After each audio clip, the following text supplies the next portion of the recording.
팍스 로마나 시대를 이룬 제국의 영광을 간직한 로마. 세계 최초로 포장된 이 도로를 따라서 대도시의 역사 뒤에 숨어있는 복음의 흔적을 찾아 기독교의 성지순례를 시작합니다. 안녕하세요. 순복음대학원대학교의 한별 총장입니다. 이곳은 로마입니다. 세계 첫 번째 인구 100만 명이 살던 로마인 것입니다. 우리가 서 있는 이 도로는 모든 길은 로마로 통한다는 말이 있죠. 그 아피아 가도인 것입니다. 여기는 개선 장군이 막 군사들과 함께 개선 행진을 하는 곳이고, 그때마다 로마의 시민들이 길 좌우 옆편에 서서 환호성을 부리던 곳입니다. 또한 스파르타쿠스와 그와 함께한 모든 노예들이 반란을 했으나 이 도로 양옆에서 처형당한 것이 이 아피아 가도인 것입니다. 하지만 로마는 우리가 알고 있는 유물과 유적, 화려함만 있는 곳이 아닙니다. 기독교의 핍박과 박해, 그리고 순교자의 핏부림이 있는 도시입니다. 사도 바울, 사도 베드로가 이곳 로마에서 목베임을 당하고 십자가에 거꾸로 순교를 당한 장소가 바로 이곳입니다. 많은 크리스찬들이, 많은 황제들의 핍박을 받고 지하로 숨어들어 까딱곰에서 예배드리고 까딱곰에서 하나님을 경배하던 장소가 이곳 로마인 것입니다. 로마는 우리에게는 성지인 것입니다. 이들의 삶과 이들의 모든 역사를 되짚어 보면은 우리 현대 살고 있는 그리스도인들이 어떻게 살아야 할지, 어떤 방향을 잡아야 될지, 믿음이 어디에 기초해야 될지 바로 알 수 있는 귀한 시간이 될 수 있을 거라 생각합니다. 사도 바울은 항상 내가 로마로 가야 하리라는 다짐을 항상 했습니다. 우리 인생의 로마는 어디일까요?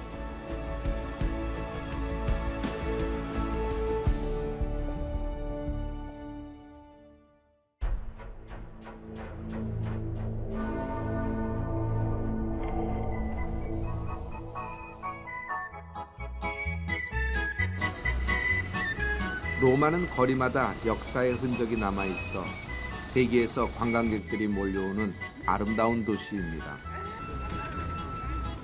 기독교인들에게는 바울과 베드로 등 순교자의 발자취를 만날 수 있어서 또 다른 의미에서 아름다운 도시이기도 합니다. 우선 바울의 첫 발걸음은 어땠을까요?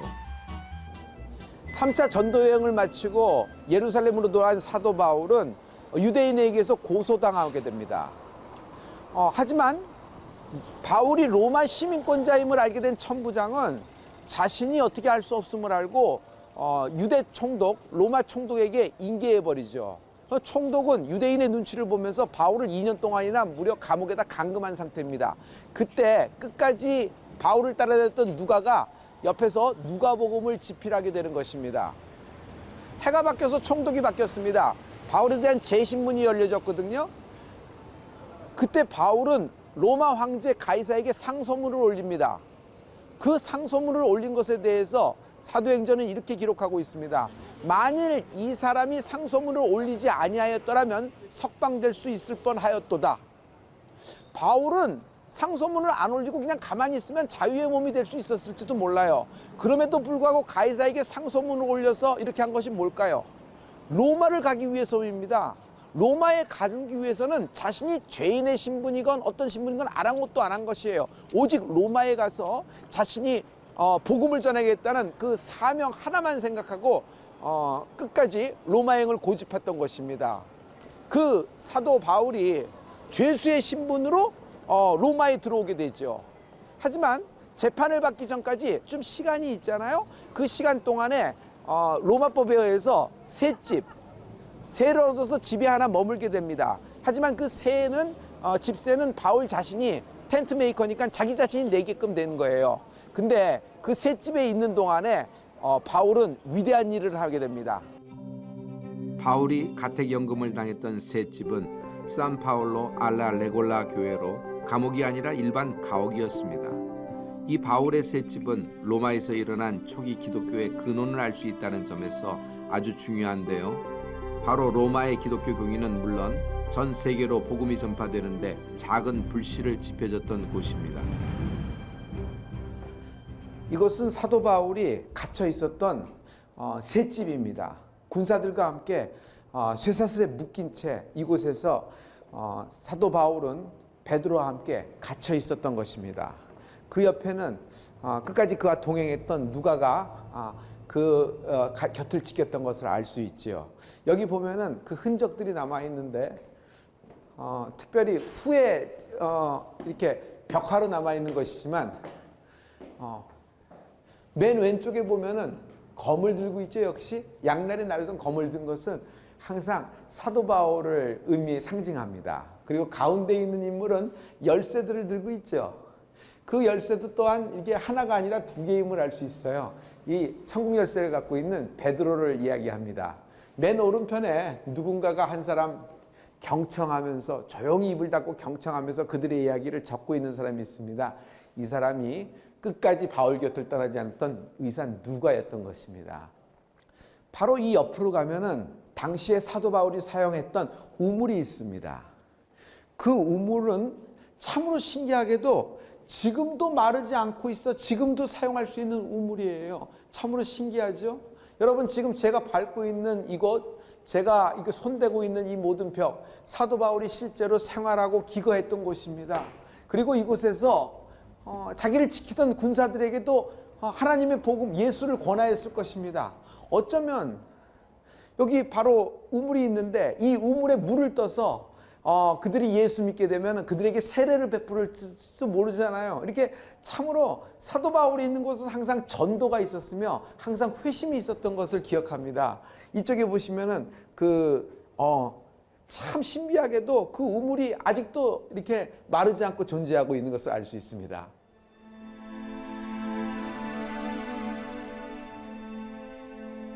이렇게 마르지 않은 우물처럼 바울의 영혼은 메마르지 않았습니다. 우리에게 영원히 목마르지 않는 생명수를 주겠다고 약속하셨던 예수님의 복음을 굳게 믿었기 때문이 아닐까요?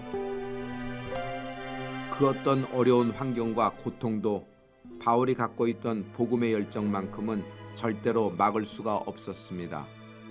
이 우물 바로 맞은편에 당시에 사도 바울을 묶었던 쇠사슬을 이렇게 지금도 전시해 놓고 있습니다. 그가 이곳에서 셋집에 있는 동안에 이렇게 묶였었던 것입니다. 그리고 이쪽 정면을 보면은 바울이 기거했을 만한 그런 방이 이렇게 또 밑에 구조가 되어 있음을 알 수 있어요. 굉장히 좁게 되어 있죠. 그래서 당시에는 여기서 이제 기거했고 후세 내려오면서 많은 신앙인들이 여기에 벽화로 그 자기의 믿음, 이렇게 신앙들을 이렇게 표현해 놓은 곳입니다. 바울의 믿음에는 한평 남짓의 좁은 방에서도 열방을 품을 수 있는 그런 힘이 있었습니다. 그래서 이곳에서 에베소서와 빌립보서 등 주옥 같은 옥중 서신들이 나올 수 있었는데요. 바울은 지금까지도 그 말씀들을 통해서 우리를 진정한 십자가 앞으로 인도하고 있습니다. 로마 네로 황제 때 로마 전체에 화재가 발생합니다. 그때 화재를 진압하고 나서 네로 황제는 버려진 땅들, 잿더미 된 땅을 헐값에 싸들이고 자기 궁전을 짓기 시작합니다. 그러자 백성들이 원망이 나오죠. 로마 시민들이 황제 네로가 방화범이다라는 얘기예요. 네로는 얍삭하게 빨리 화제를 바꿨습니다. 그리스도인이다. 그리스도인이 로마에 불을 지른 방화범이다. 봐라. 로마 전체 모든 구역이 불을 탔으나 그리스도인만 사는 구두 구역만이 불이 타지 않았다. 그것이 증거다. 그래서 로마 시민들이 성난 마음을 기독교인들에게 돌려버리는 겁니다. 그들을 잡아서 핍박하고 화형시키고 태형시키고 찢어 죽이는 역사가 일어난 것이에요. 여기 보시면은 포로로마노의 그 셉티부스 황제의 그 개선문이 있죠. 로마 20대 황제입니다. 가장 와이프를 통해서 바알신을 섬겼던 그런 황제죠. 기독교인을 핍박을 많이 한 사람의 개선문이에요. 이 개선문 바로 뒤가 우리의 사도 바울의 그 감옥인 마르티눔 감옥이 여기 있습니다. 이 감옥을 보면요, 위치 자체가 공회당 한가운데에 한복판에 있습니다. 포로로마나 이게 바로 여기잖아요. 왜 이렇게 있을까요? 로마에 반역한 중재인 또 다른 민족의 어떤 왕이나 황제 이런 사람의 중재인만 가두던 곳이에요. 당시 로마로서는 바울이나 베드로는 굉장히 무게감이 있고 굉장히 처리하기 힘든 상대였어요. 그래서 셋집에서 끌고 나와서 이제 재판을 받으면서 이제 여기에 이제 쳐넣은 거죠. 그래서 사도 바울이 여기서 한동안 쇠사슬에 묶인 채 갇혀 있던 곳입니다. 지금은 이곳에 이제 교회가 섰죠. 그런데 이제 밑으로 들어가 보시면은 사도 바울이 거기서 했던 쇠사슬에 묶였던 돌기둥, 그리고 하지만 그 속에서 간수에게 회심을 시키고 그들에게 세례를 베풀던 우물터, 이런 것들이 지금 남아 있습니다.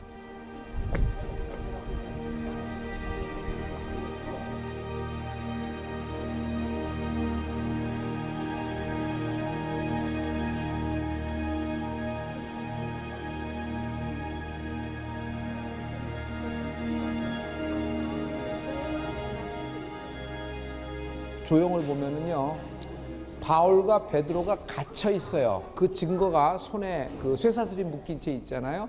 가운데 있는 분이 바울이고 지금 세례를 베푸는 분이, 물로 세례를 베푸는 분이 베드로입니다. 근데 지금 세례를 받는 사람이 누구예요? 로마 군인 간수예요. 그를 지키고 있는 간수를 회심시키고 세례를 베풀고 있는 거예요. 그 뒤로 많은 죄수들도 기다리고 있죠. 이게 뭐예요? 바울이 있는 곳, 베드로가 있는 곳에서 언제나 회심이 있었다는 얘기입니다.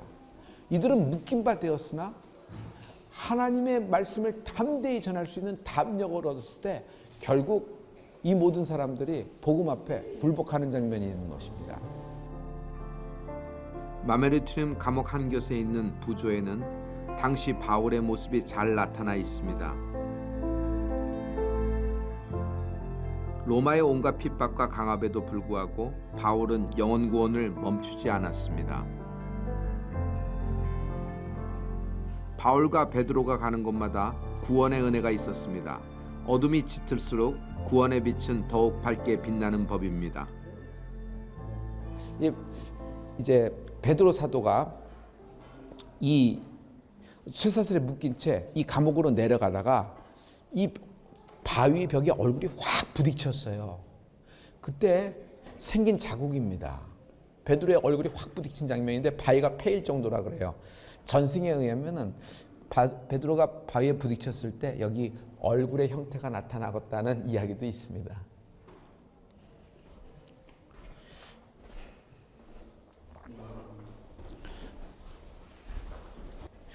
이제 바울이 갇혀 있었던 감옥 한복판으로 내려옵니다. 굉장히 좁거든요. 그리고 굉장히 이렇게 모든 것이 이렇게 습하고 이렇게 어둡습니다. 바울은 여기 쇠사슬에 묶인 채 중재인이 갖춰준 그런 중범죄들만 있는 감옥에 갇혀 있었습니다. 묶여 있었습니다. 그러나 바울의 영혼은, 바울이 갖고 있었던 복음은 쇠사슬이 묶지 못합니다. 감옥이 갇힘받지 않았습니다. 오히려 같이 있던 간수가 회심을 하고 그에게 세례를 받았고요. 여러분, 같이 있던 죄수도 회심을 했습니다. 어떤 상황, 어떤 환경 속에서도 여러분, 모든 쇠사슬이, 모든 끈이 여러분을 묶을 수가 없습니다. 여러분의 믿음, 여러분의 영혼, 여러분 하나님 안에서 자유함이 있는 것입니다. 이걸 여기서 와서 볼 때 우리가 어떤 마음으로 살아야 되는가, 어떤 방향성으로 믿어야 되는가, 누구를, 어떤 것을 바라봐야 되는가가 확실해지지 않습니까? 바울이 로마로 가야 하리라, 로마로 가야리라 했습니다. 내 인생의 로마는 어디일까요? 바울의 로마는 과연 우리 인생에서 어떤 의미를 던져주고 있는 걸까요? 과연 내 인생의 로마는 어디입니까? 주님, 나의 로마는 화려한 로마입니까? 아니면 순교 성지의 로마입니까? 오늘 주님 앞에서 잠잠히 귀를 기울이고 주님의 뜻을 구해봅니다. 복음의 길을 가신 믿음의 선배를 따라 부끄럽지 않은 한 크리스찬이 되기를 기도합니다.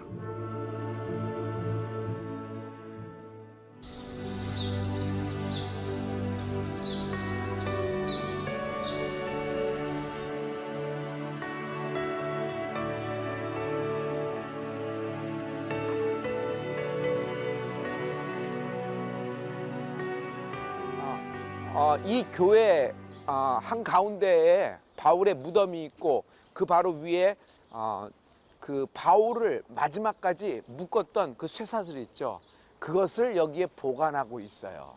그래서 이 교회가 그 성바울 바울 사도를 기념하여서 세운 교회인데 실은 불이 한번 났었습니다. 그래서 다 타버렸는데 이상하게도 거기 그 뒤에 있는 그 교회 내부에 있는 모자이크 있죠. 그 모자이크는 그 화재로 소실되지 않고 그대로 남아 있었다고 합니다.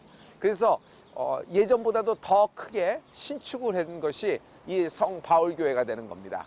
로마에서 제일 첫 번째 큰 규모가 성 베드로 교회면 이 교회가 두 번째로 큰 교회입니다. 여기에서 가장 유명한 것은 가운데 석상이 보이시죠? 그 석상이 칼을 들고 있는 사람인데 그 사람이 바로 사도 바울입니다. 양날에 칼을 걸고 있죠. 그리고 유명한 것이 로마에서 가장 아름답다는 모자이크가 이 교회 상단에 이렇게 조각되어 있습니다. 맨 꼭대기에 십자가가 있죠. 그 밑에는 예수 그리스도가 계십니다. 그리고 한쪽 편에는 열쇠를 들고 있는 베드로 사도가 보이고요. 다른 쪽에는 역시 칼을 들고 있는 사도 바울의 모습이 담겨 있습니다. 그리고 밑에 바로 그 중단 이렇게 가운데 단을 보면요, 이렇게 동산 위에 양이 한 마리가 있지요. 그게 뭐냐면 그 동산이 에덴 동산이에요. 자세히 보면 4개의 강이 흐르고 있죠. 4개의 강이 흐르고 있어서 에덴 동산이고 거기에 어린 양은 예수 그리스도를 상징합니다. 그리고 양쪽으로 12마리의 어린 양들이 있는데 이들은 모두 예수 그리스도의 12 제자를 상징하지요.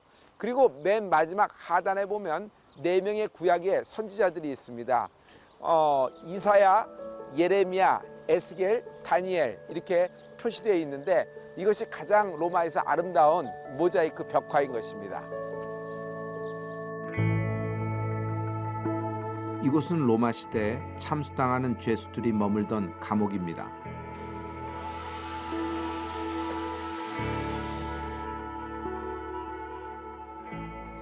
이곳이 바로 사도 바울의 마지막 참수터 사형 집행 장소인 것입니다.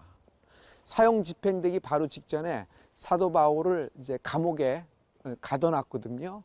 그 감옥이 바로 이 앞에 있는 것입니다. 저 건물 밑에 감옥이 있고요.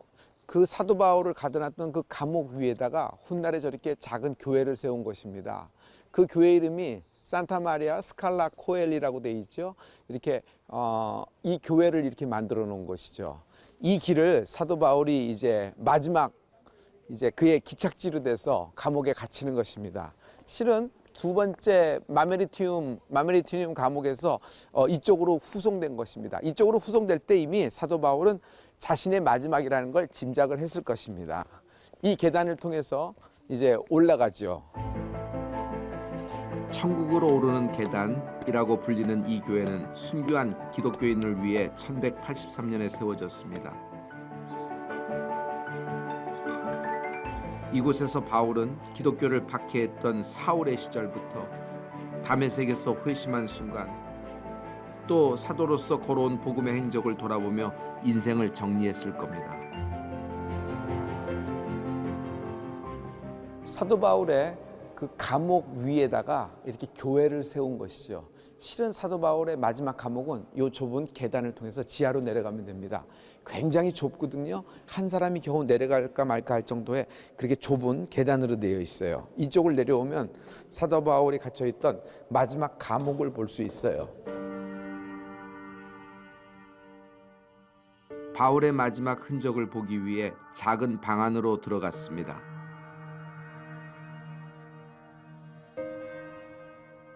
바로 이곳입니다. 이곳이 사도 바울이 갇혀 있었던 좁고 자그마하고 음습한 그런 감옥이지요. 겨우 한 사람 이렇게 웅크리고 있을까 말까 한 이곳에 사도 바울이 쇠사슬 묶여가지고 여기에 있었습니다. 여기에 있으면서 사도 바울은 디모데에게 자신이 너무 추우니까 두고 온 겉옷과 그리고 가죽 종이에 쓴 그 책을 가져오라고 부탁을 합니다. 그것이 디모데 후서가 되는 거죠. 그 디모데 후서를 에베소에 있는 디모데에게 누가 전달했을까요? 사도 바울을 다 많은 사람들이 따랐으나 마지막에는 다 떠나버렸습니다. 모두 나를 버리고 떠났다라는 기록이 있잖아요. 그러나 의사 누가는 사도 바울의 끝까지, 그의 마지막까지 동행한 사람입니다. 그 누가가 디모데에게 전달한 겁니다. 에베소까지 전달을 했던 것입니다. 그리고 이 어려운 상황 속에서도 사도 바울은 믿음의 아들 디모데에게 편지를 쓰는 것인데 누가 알았겠습니까? 그것이 오늘의 성경의 디모데 후서가 될 줄을. 실로 바울은 위대한 사도입니다. 철장이 가두고 몸은 묶여 있어도 제자를 세우는 일을 멈추지 않았습니다. 이 감옥에서 디모데를 믿음의 자리이자 순교의 자리로 불렀던 것입니다.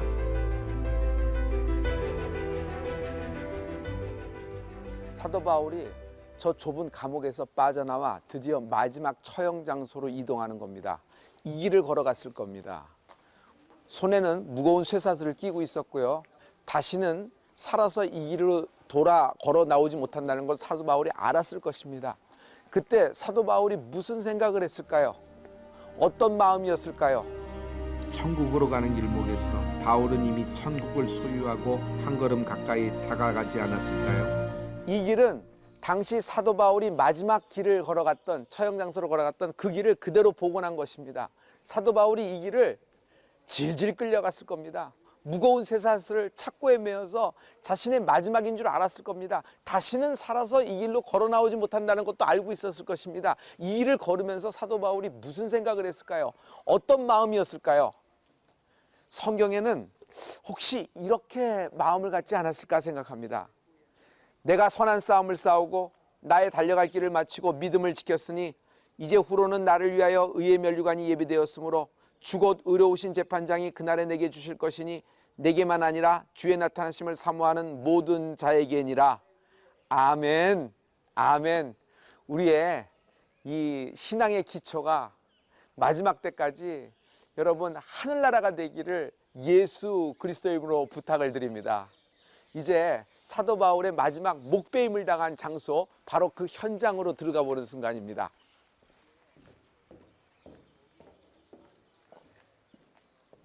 이것이 바로 이 돌기둥처럼 보이죠? 실은 이것이 단두대 역할을 한 곳입니다. 사도 바울이 쇠사슬을 끼고 여기에 목을 내어놓고 이제 여기서 목을 쳤던 곳입니다.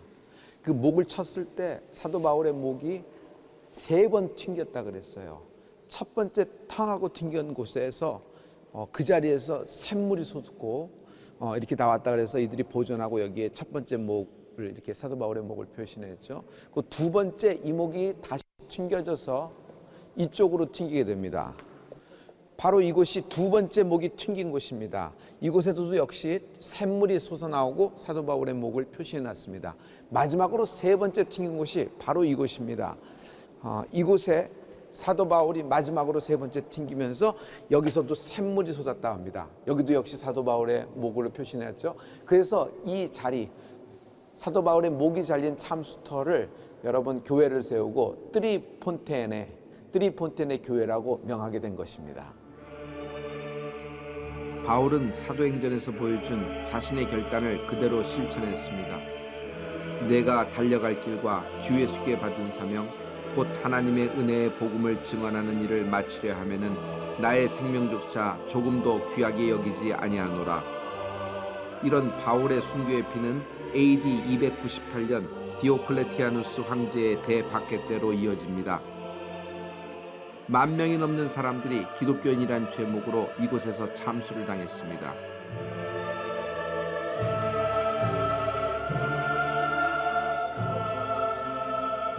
사도 바울의 목배임을 당한 바로 그 현장, 그 피 흘림이 있던 그 현장을 보면서 여러분, 기독교는 핍박과 박해 속에서 성장을 한 것입니다.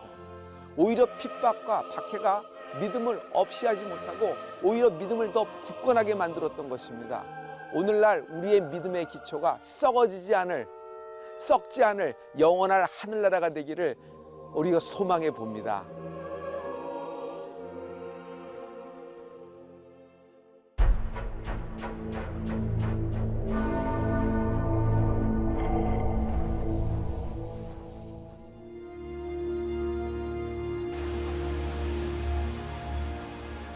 로마 시내에는 전 세계적으로 거대한 건축물로 꼽히는 성 베드로 대교회가 있습니다. 이 교회는 베드로가 순교했던 터 위에 세워졌고 그가 얼마나 열정적으로 복음을 전했는지 잘 보여줍니다. 또 교회 앞에는 넓은 대광장이 있는데 그리스도가 팔을 벌려 인류를 품고 있는 형상으로 만들어져 그리스도의 사랑을 상징하고 있습니다. 전 세계에서 매일 수많은 관광객들이 찾아오는 이곳에는 복음의 과거와 복음의 현재가 교차하고 있는 것처럼 보이는데요. 이 광장 한곁에는 성령의 검을 들고 있는 사도 바울과 천국의 열쇠를 들고 있는 베드로 석상이 위풍당당하게 서 있습니다. 베드로라는 이름답게 그의 반석 위에 주님의 교회들이 세워질 수 있었습니다.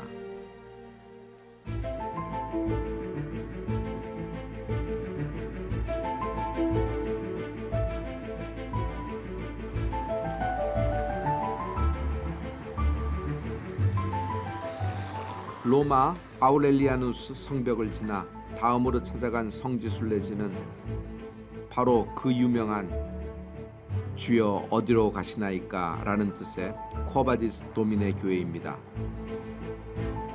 이곳은 로마에서 베드로 사역의 일대 전환이 일어난 곳이기도 합니다.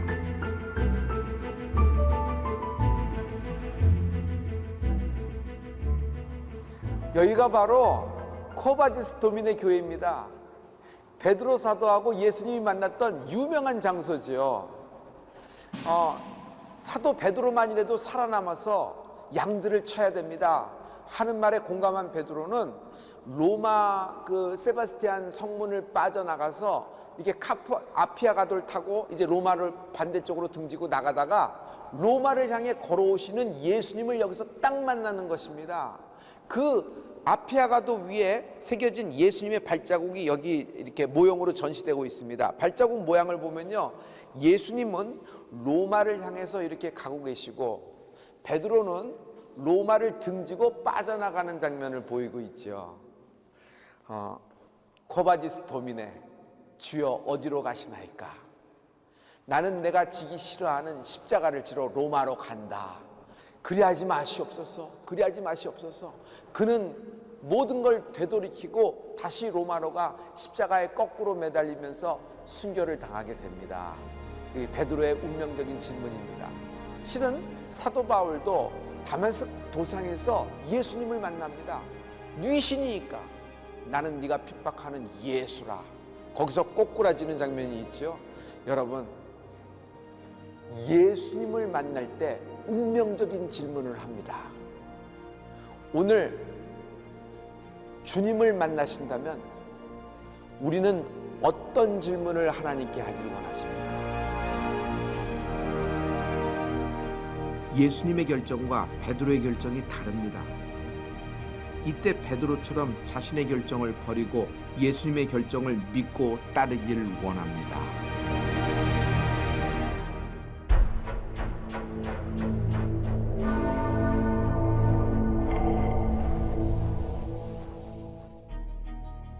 포로 로마노는 고대 로마인들이 생활의 중심으로 생각했던 신전과 공회당 등 공공시설들이 있었던 곳입니다. 로마 제국의 영광스러운 역사가 이제는 잔재들만 덩그러니 남아 마치 폐허처럼 보입니다. 그 길을 따라 걷다 보면 기독교의 역사와 마주할 수 있습니다. 지금 포로 로마노로 안으로 쑥 들어왔거든요. 바로 여기 보이는 것이 콜로세움입니다. 이 콜로세움과 바로 정면으로 마주하고 있는 건축물이 이 티투스의 개선문입니다. 티투스 황제는 아버지 베스파피아누스 황제와 함께, 당시에는 둘 다 장군이었죠, 예루살렘을 공격하여 아노 도미니 기원 후 70년에 완전히 예루살렘을 함락시켰습니다. 그리고 심지어 성전에 있던 기물들을 그 당시 다 갖고 와서 로마로 약탈한 그런 인물 중에 하나입니다. 그래서 티투스의 개선문에 보면은 당시에 예루살렘에서 약탈해온 성전에 있었던 기물, 메노라라고 하죠, 7촛대를 이렇게 가져오는 장면도 저기 개선문에 이렇게 부조되어 있음을 알 수 있습니다. 파리에도 개선문, 샹젤리제 거리에 개선문이 유명하잖아요. 그 개선문이 이 티투스의 개선문을 본따서 만들었습니다. 티투스 황제는 굉장히 역사적으로 한번 다시 되짚어 볼 인물입니다. 그의 아버지 베스파피아누스 황제가 콜로세움을 착공을 했고 완공을 시킨 것은 티투스 황제 때 완공을 시킨 것입니다. 티투스는 황제가 된 이후에 행복하지 못한 삶을 마치게 됩니다. 그의 즉위 기간 동안에 첫째는 봄페이 화산이 폭발합니다. 두 번째는 로마의 네로 황제 때보다도 더 강한 로마의 대화재가 있는 것입니다. 세 번째, 콜로세움을 완공하고 나서 갑자기 전염병이 돌기 시작합니다. 티투스도 결국 40이 채 안 돼서 요절해 버리고 맙니다. 많은 사람들이 예루살렘을 함락하고 성전의 기물을 가져왔기 때문에 그런 삶을 살지 않았는가 하고 입에 많이 오르내리는 그런 황제 중에 하나가 됐습니다. 거대한 위용을 자랑했던 로마의 유적지를 걷다 보면 결국 제국의 영광도 역사 속으로 사라질 수 있지만 오직 복음은 역사를 지니고 시간을 뛰어넘어 영원하다는 진리를 더욱 가슴 깊이 깨닫게 됩니다. 지금 우리가 2500년 전 된 도시를 걷고 있습니다. 세계 첫 번째 100만 명이 살던 도시가 이 로마예요. 근데 그 100만 명이 살던 도시 로마에 바로 아주 행정 중심, 원로원이 있고 뭐 가이사가 있었던 곳, 바로 이것이 포로 로마노이죠. 그런데 이 모든 로마의 역사가 위대한 것 같지만은 실은 이 로마를 마지막에 움직이고 계신 분은 하나님임을 알 수 있어요. 기독교가 로마에 의해서 핍박과 환란과 많은 박해가 있었지만 결국 힘으로 어떤 군사력으로 경제력으로 로마를 압도한 것이 아니라 이 복음 십자가가 이 박해 속에서도 결국 로마의 복음이 펼쳐지고 드디어 콘스탄티누스 황제를 이뤄서 주후 313년에 밀라노 칙령이 발표돼서 이제 박해가 끝나는 것을 볼 수 있어요. 우리가 처음에 죽은 자와 같고 우리가 약한 자 같고 우리가 밟히는 것 같지만은 결국 힘이나 능으로 이루어지는 것이 아니라 그 십자가의 힘, 복음의 능력, 그리고 하나님의 말씀대로 진행되어지고 하나님의 계획대로 운행되어짐을 이 로마의 역사 속에서도 잘 볼 수 있어요.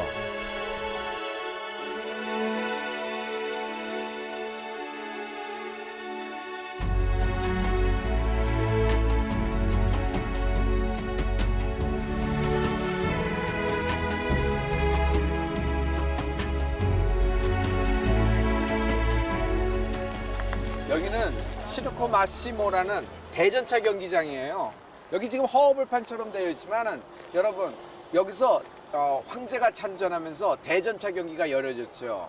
그 바로 맞은편에 있는 것이 그 팔라쪼 황실 그 터져 궁전이 있는 것입니다. 저기에 이제 황실이 이렇게 있고 여기서 이제 마차 경기에 열광하면서 경기장을 보내는 것입니다. 여기가 우리에게는 기독교에게는 중요한 장소기도 합니다. 마차 경기가 열렸지만 그것이 끝나고 나면은 당시 기독교인들을 다 잡아다가 여기서 화형을 시켰습니다. 그때 불빛이 얼마나 강렬하게 크게 났던지 저 뒤에 있는 팔라쪼 저 궁궐까지도 이게 붉은색이 그 불의 온도로 환하게 비쳤다는 이야기가 있어요. 로마 하면 제일 먼저 떠오르는 콜로세움은 수많은 영화에서 스펙터클한 장면을 선사했던 곳입니다. 그런데 이 콜로세움이 순교의 피가 묻어있는 성지라는 것을 아는 사람들은 별로 많지 않습니다.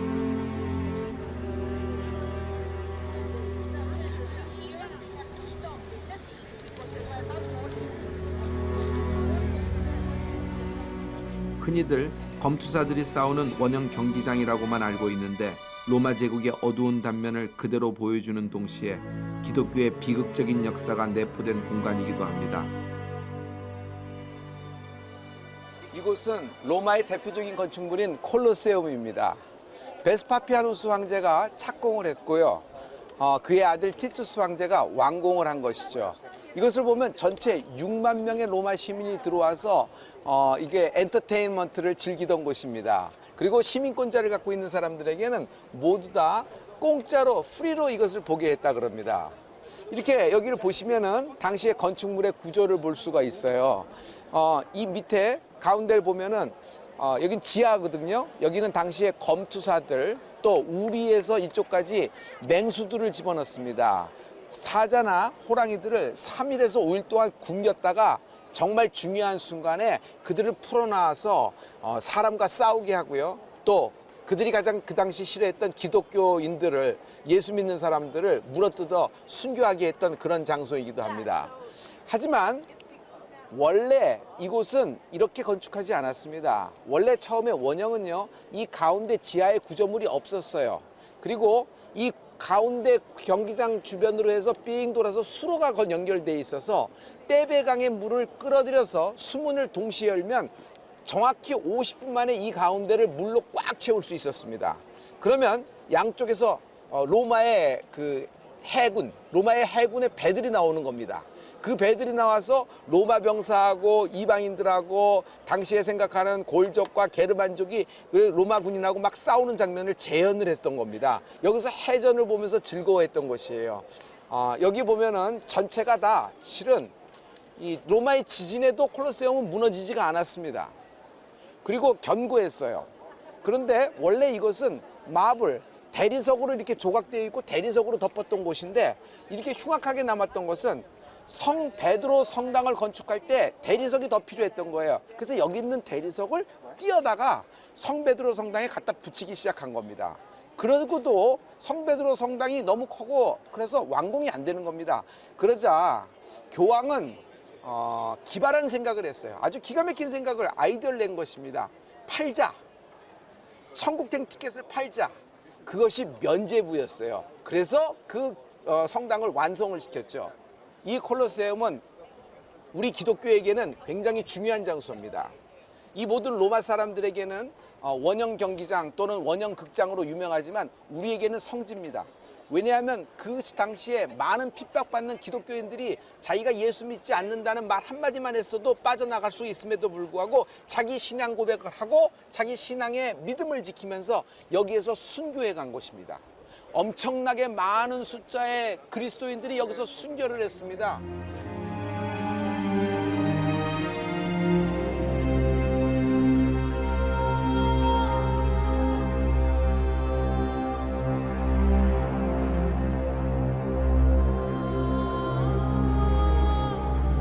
이런 핍박과 환란, 순교 속에서 개신교는 태동이 됐고 성장했습니다. 마침내 유럽의 교회들이 일어나고 선교하는 나라들이 됐습니다. 그러나 21세기 지금 현재 유럽의 교회의 모습은 어떻지요? 교회는 텅텅 비고 사람들은 자신이 그리스도인이라고 하면서도 주일날 교회 오지 않습니다. 왜 이렇게 된 걸까요? 이 유럽의 땅에, 유럽의 교회에 다시 한번 원모 리바이벌, 하나님의 부흥이 임하기를 원합니다. 이것을 위해서 혹 하나님이 허락하시면 이 순교의 피가 듬뿍 뿌려진 이 콜로세움 같은 성지에 무대를 세우고 조명탑을 세워서 우리가 열방이 열국의 언어로 하나님을 찬양하는 겁니다. 그리고 우리가 입을 열어 주님께 구하는 겁니다. 우리를 책임지시는 이름 예수님의 이름으로 기도하는 겁니다. 그럼 하나님이 하늘문을 여시고 우리에게 성령의 불, 부흥의 불, 축복의 불, 다시 한번 유럽 땅을, 유럽의 교회를 일으켜 세울 것을 기대합니다. 저는 이런 꿈을 꾸고 있습니다. 이 꿈에 여러분 기도해 주시고 같이 동참해 주시는 은혜가 있기를 부탁합니다.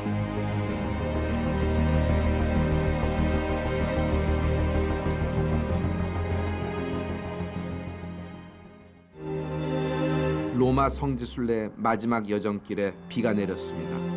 마치 우리의 발걸음이 어디로 가는지 아는 듯이 함께 슬퍼하는 것 같았습니다.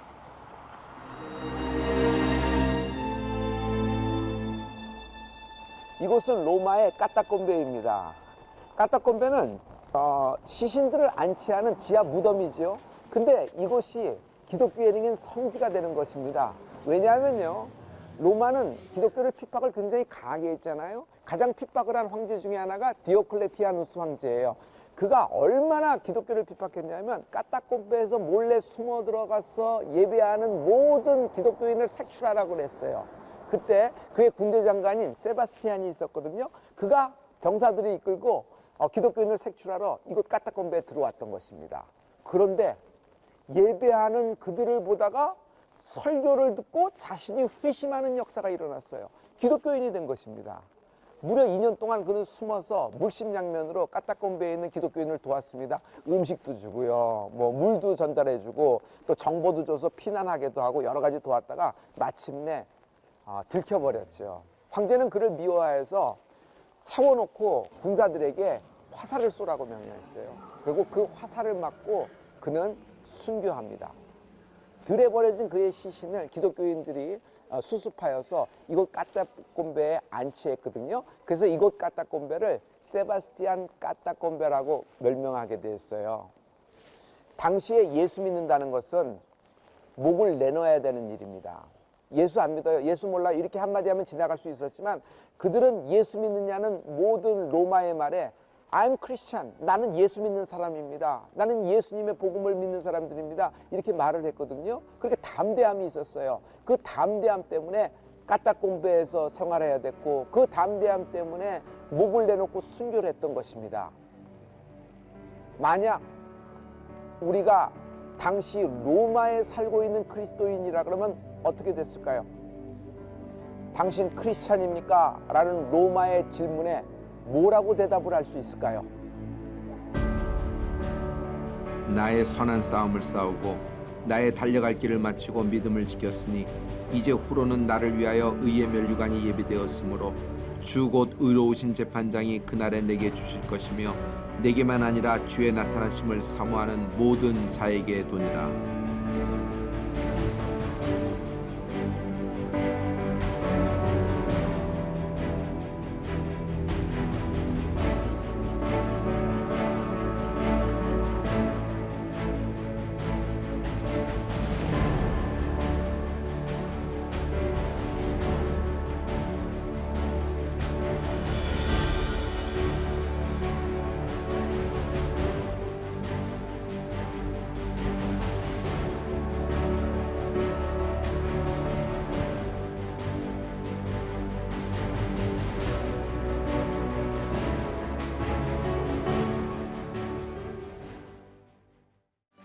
이 프로그램은 CTS 방송가족의 사랑과 후원으로 제작되었습니다. 후원 전화 02-6333-1003번, ARS 060-800-1111번으로 전화 주세요.